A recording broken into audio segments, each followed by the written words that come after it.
Welcome to the Astro Psyche. This is your weekly astrology forecast for June 17th through the 23rd. And this week is about embodied experiences. We're moving into Cancer season this week, starting this week, with the sun moving from Gemini into Cancer. This also marks the solstice, which is a very important event. And we also have a full moon in the sign of Capricorn this week as well. So a lot of things that are happening, and this transition from Gemini season into Cancer season. My name is Shawna McGrath. I'm a psychotherapist and astrologer, and I'm really excited and honored to be able to share the astrology of this week with you from a psychological perspective. So towards the beginning of the week, we have the sun still in Gemini making a square to Neptune. And so the sun moves into Cancer on Thursday this week. So for a majority of the week up to Thursday, we have the sun in this last part of Gemini making this this important transit to Neptune. So the sun is about our conscious awareness, our conscious focus. It's also a symbol of the ego, in that the ego is the part of ourselves psychically, psychologically, that is like, yes, this is who I am, this is how I identify. It is the parts of self that we are aware of. And it also helps us to differentiate what makes us unique, and what makes us unique, but also this sense of having a sense of connection to the collective, but knowing that you are a part of a community, but also that you are an individual within the community as well. And the sun is the symbol of the part of us that is continuing to grow and develop and differentiate and to strengthen the sense of self over time. We could also say the sun is linked to our individuation process, that psychological process of becoming more and more of who you are over time as you have more experiences throughout your life. Now, when the sun comes into contact to any planet, it draws additional things into conscious awareness. And sometimes that happens to us, sometimes that happens to people around us in our lives. And so in this case, it happens to be Neptune. Neptune is the planet that is a symbol of the unknown and the unseen. It's a symbol of the things that we are impacted by, but that we cannot tangibly touch, feel, or see, or perceive.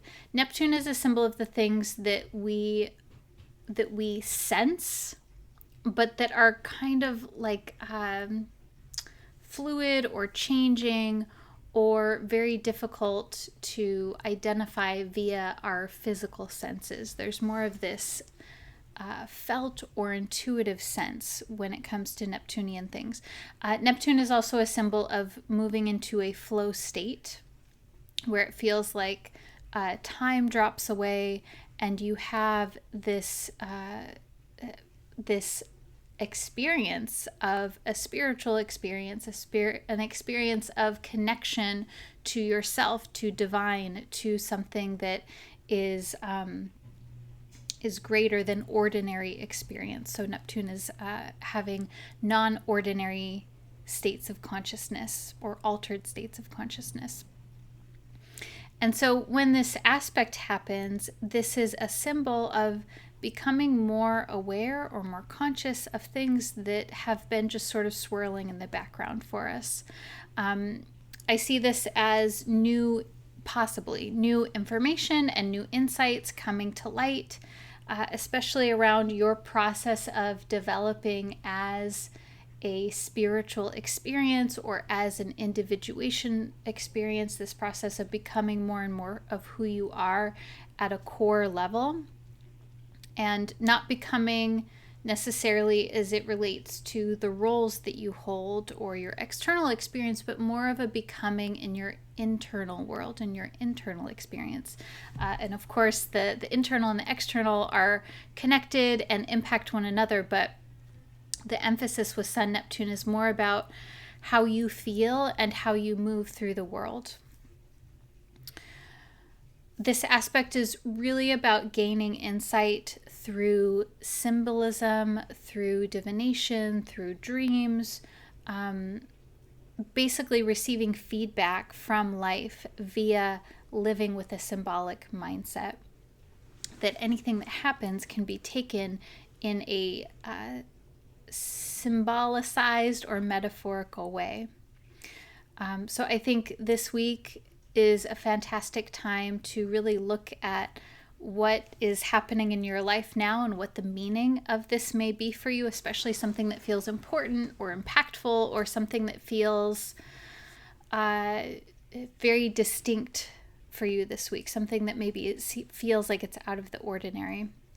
And I think that when we're talking about Neptune, it's really important to be curious and question, and to remember to not take anything at face value, that there's always this sort of like hidden, shimmery, underlying layer of things. I would also say one of the challenging pieces of this is that Sun Neptune can be associated with fears, and with fears sort of running away from us. I think most of us have had a dream where we have this, maybe something in the dream happens that's very scary, and then oftentimes this scary figure is simply a symbol of something that maybe is scary in our waking life, and that it's not the thing necessarily that we need to be afraid of, and that the fear is more of a symptom of something that possibly feels overwhelming or unknown. And so I would be very questioning and curious about anything that feels really scary or really overwhelming, and to ideally gently find a way to move in towards that fear and to question what is really going on there. Now, the other piece of what's happening this week, so before we talk about the sun moving into Cancer, both Venus and Mercury will also move into the sign of Cancer. And they'll actually make a conjunction in Cancer this week. And so Mercury is the logical thought process function.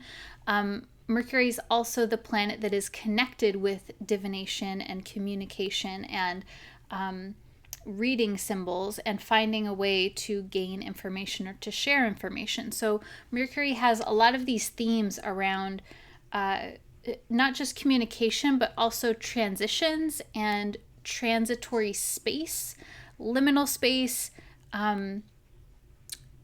bringing something from one place or one person to another, but also occupying more than one space at a time, and sort of finding a way to hold paradox. So Mercury is really important for us, not just in communication, but also in our ability to navigate through change and transition, and to be flexible with holding multiple perspectives or multiple experiences, especially when it feels like those might be in conflict with one another. Venus is the symbol of relationships, of beauty and aesthetic and harmony and pleasure. Venus is also associated with allure and attraction and repulsion, and the things that draw us in and that make us want to move away. In ancient Mesopotamia, Venus, then it was known as Inanna, was both a goddess of love, but also a goddess of war. And so I always think of that with Venus, and that it is a symbol of the things that bring us joy and beauty and pleasure, but also the things in contrast and polarity that we want to move away from, and that there is this relationship between that this is the nature of relationships, that oftentimes we find ourselves wanting to move towards, but then wanting to move away as well to maintain our sense of autonomy. And I'm thinking now too of the psychotherapist Esther Perel, that talks about love and desire, and how there is this sort of in-between dance of finding a sense of closeness but also distance that invokes the sense of desire. And I'm sharing that now because Mercury is the planet of transitional space, of the in-between, and then Venus is this planet of relationships. And so this week, as these two move from Gemini into Cancer, so moving from the sign that is about communication and sharing and very focused around thoughts and ideas and a fluid way of experiencing life, into Cancer, which is more about feelings, emotions, intuitions, and Cancer is really more about states of being, whereas Gemini is more about philosophical ideas and the excitement of sharing, whereas Cancer is more about this embodied sort of experience. Cancer and the moon are very connected to the mind-body connection.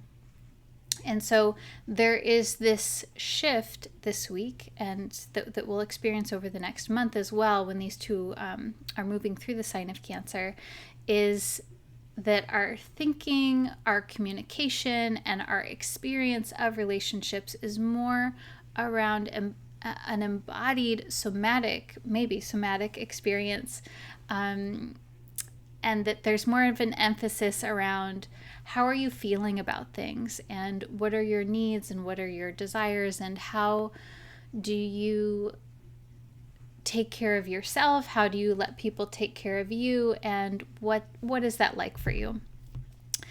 Let's see, what else do I want to say about this? So Venus, Mercury, there is in Cancer, there's also this connection around nurturing, protection, emotional safety, emotional holding of space, and also thinking about what your primary needs are right now, and what that might say about what's happening in your life right now. So those are themes that might come up. And I think sometimes when we have a planet changing signs like this, we can sort of really notice the contrast of energy as it happens. And then we sort of settle into it and get a comfort level with it. But this, the change sometimes feels like we notice it more because of the contrast. And so, yeah, I think that these two are making this conjunction in the sign of Cancer. There is this opportunity, especially this week, for setting the tone for the month to come, planting a seed for the month to come, and really over the year to come, where there is a relational approach to communication, that it's about us together. It's about healing and reparative conversations.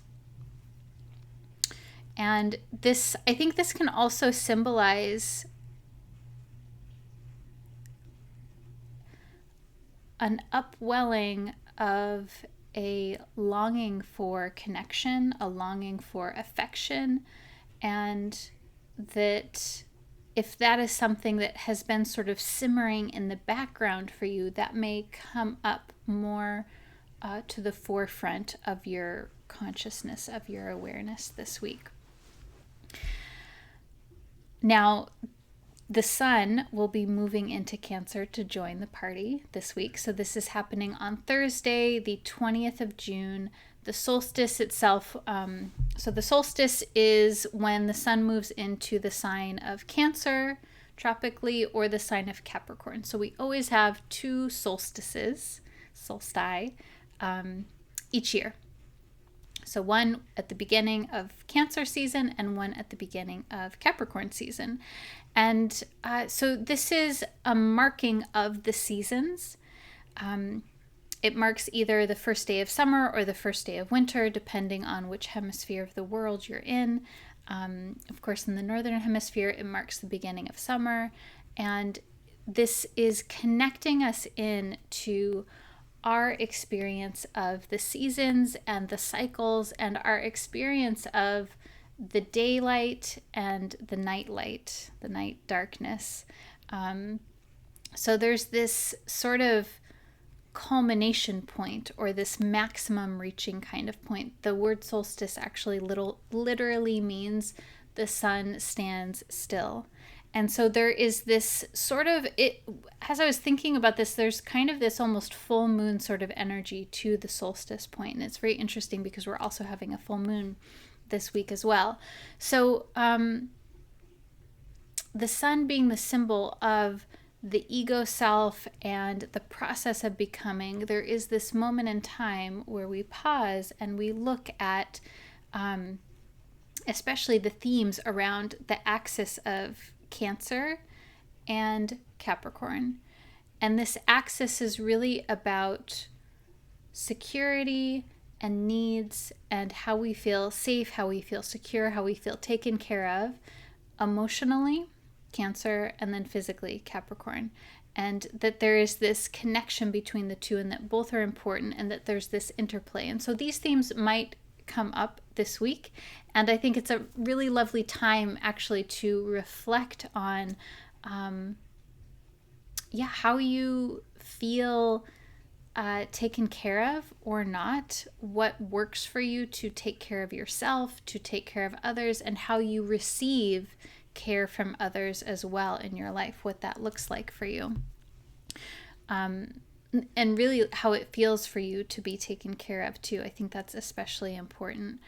The other thing that I want to say about this is that I think that Gemini season was a little tense because we had Gemini making a square, a tense aspect to Saturn and Neptune.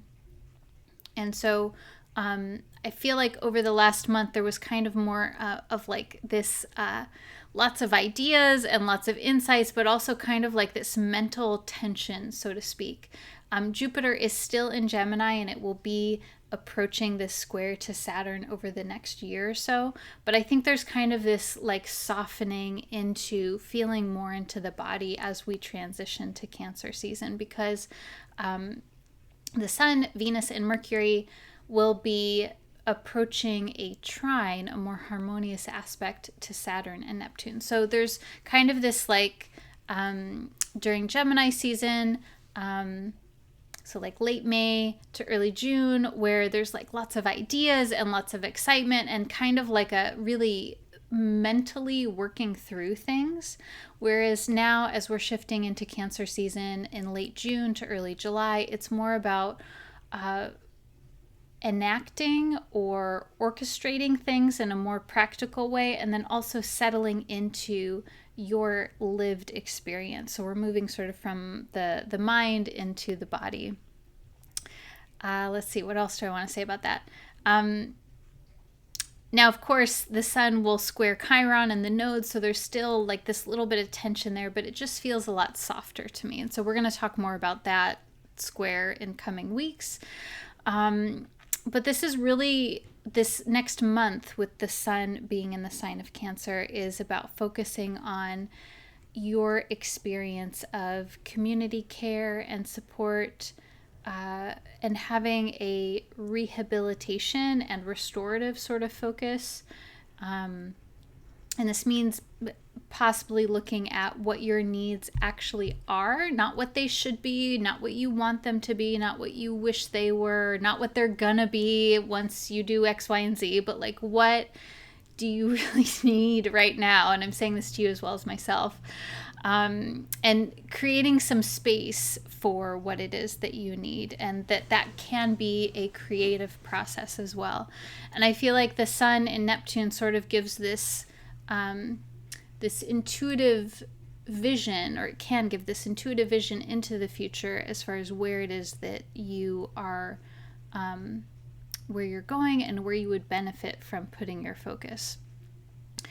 Now, okay, so all of that. And then we have a full moon in the sign of Capricorn. So we actually have 2 full moons in Capricorn this year. So we'll have one this month and then another one next month. This full moon in Capricorn is exact on Friday, the 21st of June at 6:08 p.m. Pacific time at 1 degree of Capricorn. So it's like at the very beginning of the sign. And then next month, the full moon in Capricorn will be at the very end of Capricorn. So we kind of get this double dose of culmination around Capricorn issues. So this is a culmination around Capricorn themes of safety, security, protection, and this experience of nature versus nurture, and how our physical environment and our experience of success and material security can create a feeling of security and comfort and emotional satisfaction. So I think that the other piece of this is really a point where we might challenge some of our judgments. Questions like, how do you take responsibility for your life, for yourself, for others? How do you measure yourself as a valid human being? How do you measure your success? And ultimately, I think this can bring up questions as a meditation, such as, what are you living for? And what is your life about? Capricorn being ruled by Saturn, there is this emphasis around the limitation of life and how we can bring meaning and a feeling of success and satisfaction within that limitation. Is that the limitation itself actually can propel us to do something that feels meaningful. But that if we start to feel too much limitation, there can be things like judgments and criticism that come in. And so I think this full moon is an experience to notice where there are judgments or criticism that maybe you have internalized, that are sort of running at a more subconscious level.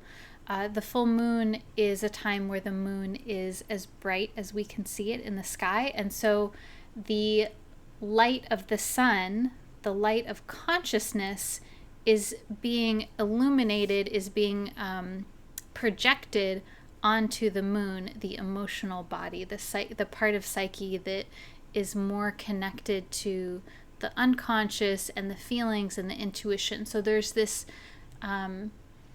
another theme here of becoming more aware, becoming more conscious of something that has been unconscious. In this case, it is around how you do life in a practical way, and is that working for you? And what are I think also part of this too is like, what are the internalized thought patterns or belief systems that you have around being responsible and being productive and being successful? And is that something that is working for you? I think really is a question here to think about. Okay, so those are the main transits that are happening this particular week. I'm going to pull some tarot cards for you to give us just a little extra guidance. So let's see. So we talked about this week some of the main overarching themes being an embodied approach to life. And I think this is going to be different for everyone depending on our temperaments, but this is really about getting into your experience of what is actually happening now. Moving into Cancer season, and an emphasis around the moon is about the body, mind, psyche connection, that there is this interplay between the physical body, the emotional body, the mental body, and the spiritual body, that everything, and even the physical world that you are occupying, that there is this connection between everything. Nothing is in isolation. And let's see, themes around security, survival needs. I think too, there's this connection with Cancer around pre-verbal needs, and that might sound a little strange. What I mean by that is sometimes we have experiences where we have a need or a pain or some sort of experience that, like, there's not even really words to explain it. And this is often due to experiences that we've had before we learned how to speak. Maybe a need that wasn't met, or an experience that was really scary for our little baby psyche. I think that it can also speak to intergenerational patterns that you are embodied in your lived experience, that you're not embodying at a conscious level, that is in your psyche, that is in your DNA, and experiences maybe that were challenging that your ancestors had that you are carrying with you. So, like, all of this, again, it doesn't, like, this is very Neptunian. It's not something that we can point to and say, this is it. It's this very somatic, emotional, and even in the intuitive function sort of experience. And so there is, whenever we experience things like this, which we often do over the course of our lifetime, but it can be sort of amplified or kicked up more when we are going through, in this case, Cancer season, or if we have transits that involve the moon or Venus, or, any place in the chart where there is this more emotional sort of process that's happening. So this can be a processing, this can be a grieving experience, can be an experience of grieving what has been lost and what you can give yourself now as you are. So yeah, I think ultimately a lot of this can also be about how you take care of yourself, how you take care of others, and how you let others take care of you, and your experience of nurturing. How do you relate to the experience of nurturing? Okay, so we have the first card is the Ace of Pentacles. So aces are always a new beginning tone, always a new beginning. It's a very ironically a very new moon sort of energy. So it's the seed being planted, the egg being fertilized. It's like before gestation has even begun. It's like the very new beginning of the thing. And the Pentacles is the practical side of life. It is the foundation. It is the practical, financial, living situation, structural relationships in our lives.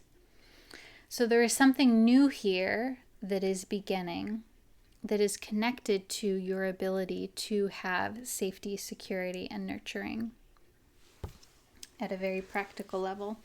In this card, there's this hand that's coming down from up above that has like these really long, gnarly black fingernails, and it has a little tiny pentacle in its fingertips, and it's dropping it down to this person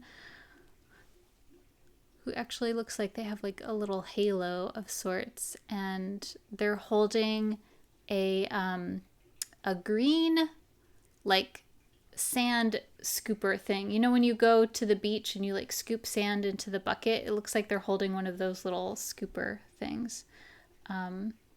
So there's something, taking this symbolically, there's something that's being received here, and there's a bit of a distance between the giver and the receiver. And so this this new beginning may require you to meet halfway, or to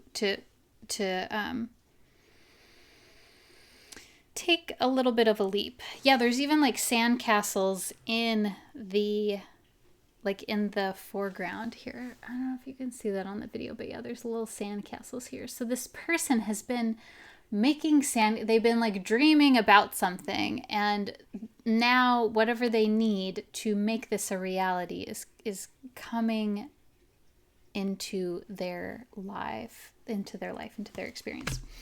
Okay, second card is the King of Swords. So very interesting, from an ace, the very beginning, to a king, which is a court card, which is one of the later cards. And the swords are a symbol of mental activity, thought, communication, ideas.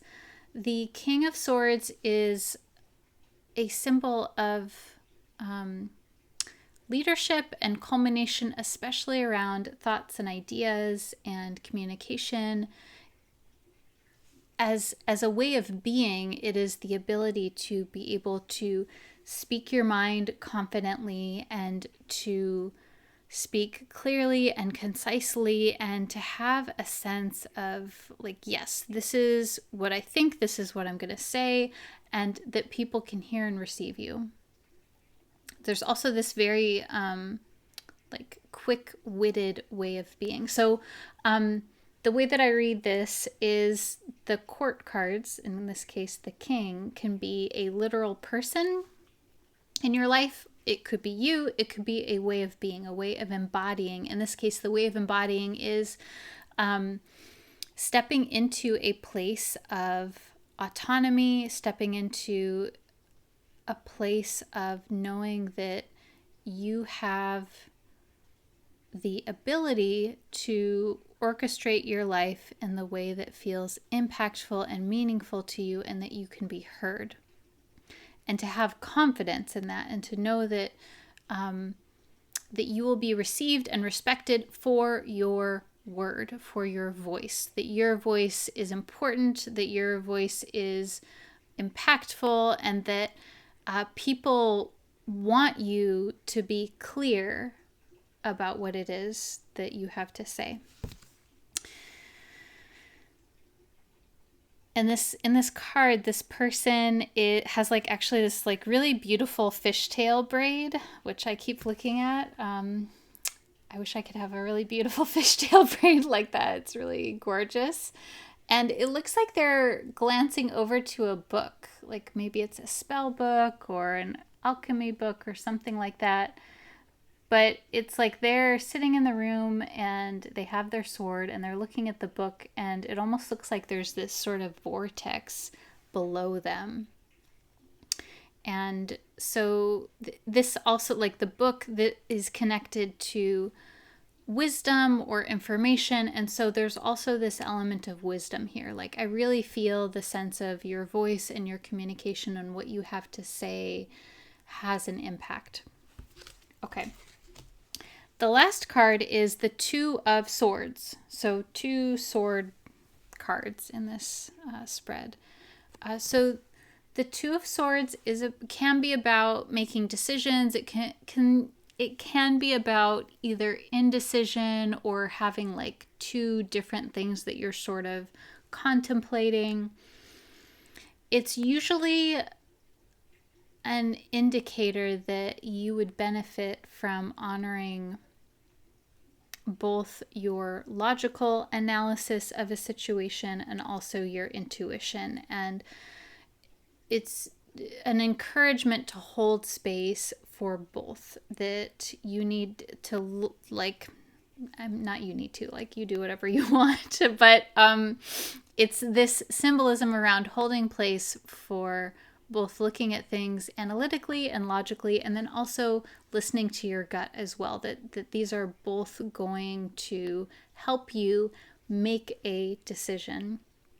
And I think it's really interesting that this came at the end of the spread, because it's the way that I'm reading this is that it's not like there's necessarily a decision to be made right now. I mean, I don't know, you tell me, maybe, but it's kind of like there's something new that's percolating. There's something new that's coming into being, or maybe there is something new that you want to come into being. There's this new, fresh situation or idea or way of being.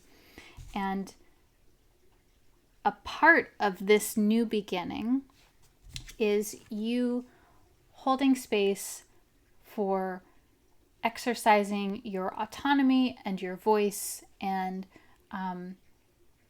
like taking up space with what it is that you have to say, that's very integral in what is happening here in this new beginning.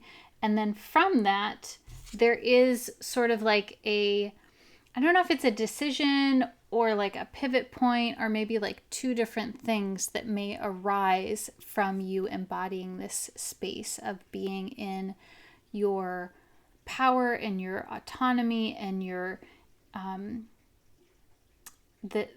I think the King of Swords is really about having this interior experience of feeling like you are the boss, like you are the one that is in charge of you, like this sense of empowerment.